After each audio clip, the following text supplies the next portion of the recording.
रूस यूक्रेन युद्ध में इस वक्त सबसे ज्यादा घातक हमले खार्किव पर हो रहे हैं। हालात ये हो गए हैं कि रूस ने खार्किव पर बुलावा नाम की बैलिस्टिक मिसाइल से हमले तक शुरू कर दिए। ये रूसी मिसाइल इतनी ज्यादा खतरनाक है, घातक है, जिसने खार्किव को लगभग चीर कर रख दिया।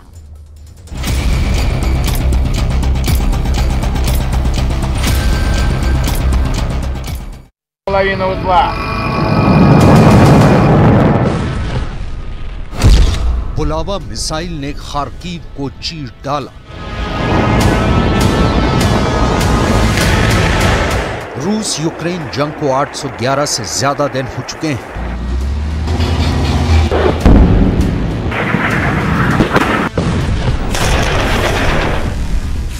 जमीन पर रूसी हमलों ने यूक्रेन की चीथड़े उड़ाकर रख दिए हैं।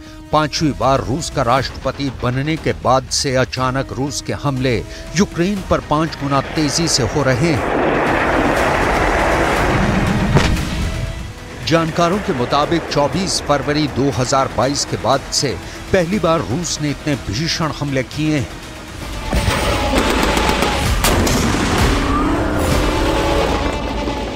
यूक्रेन के राष्ट्रपति ज़ेलेंस्की तक मान चुके हैं कि इस वक्त खार्किव में रूस के हमले चारों तरफ से हो रहे हैं।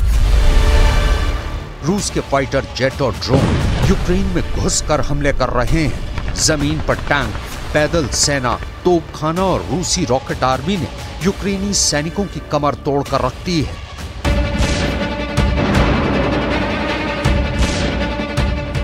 हैरानी की बात तो यह है कि पिछले 48 घंटे में रूस ने समंदर से मौजूद अपनी पनडुब्बी से बुलावा बैलिस्टिक मिसाइल, जिसे RSM-56 के नाम से भी जाना जाता है, उससे भीषण हमले किए हैं।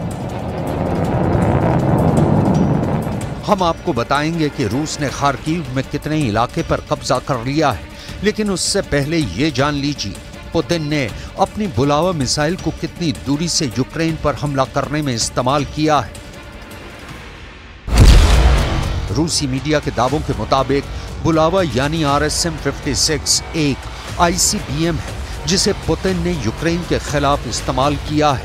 दावा किया जा रहा है कि रूसी सेना ने पूर्वी कामचटका प्रायद्वीप पर हजारों किलोमीटर दूर यूक्रेन पर बुलावा मिसाइल से हमला किया है। लगभग 5600 किलोमीटर दूर से रूसी पनडुब्बी ने एक के बाद एक कई बुलावा मिसाइलें दाग, जिन्होंने यूक्रेन के खार्किव में भारी तबाही मचाई है। ज़ेलेंस्की रूस की बुलावा मिसाइल के हमले से बुरी तरह से घबरा गए हैं। Сьогодні день дав нам більше можливостей. Перше, головком Олександр Сирський, він доповів про ситуацію в районах бойових дій. Донеччина, Харківщина, там, де зараз найважче. Він перебуває якраз в ключових місцях боїв, працює. यूक्रेन के खार्किव इलाके में इस वक्त भीषण लड़ाई चल रही है।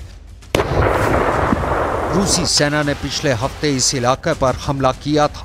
यूक्रेन के राष्ट्रपति व्लादिमीर ज़ेलेंस्की का साफ मानना है कि उनकी सेना सीमावर्ती इलाके में आगे बढ़ रही है।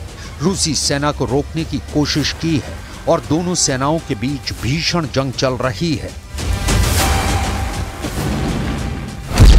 इस बीच यूक्रेन ने खार्किव फ्रंट लाइन के कमांडर को भी बदल दिया है।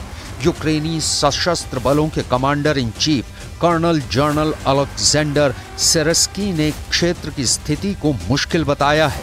यह भी माना जा रहा है कि आने वाले समय में यह लड़ाई में कोई निर्णायक मोड़ ले सकती है।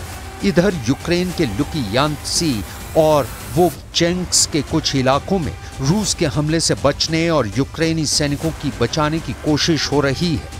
यहां तक कि अमेरिका भी रूस के ताजा भीषण हमलों से सन्न रह गया है। अमेरिका के विदेश मंत्री एंटनी ब्लिंकन ने यूक्रेन को भरोसा दिलाया है कि यूक्रेन का साथ अमेरिका नहीं छोड़ेगा।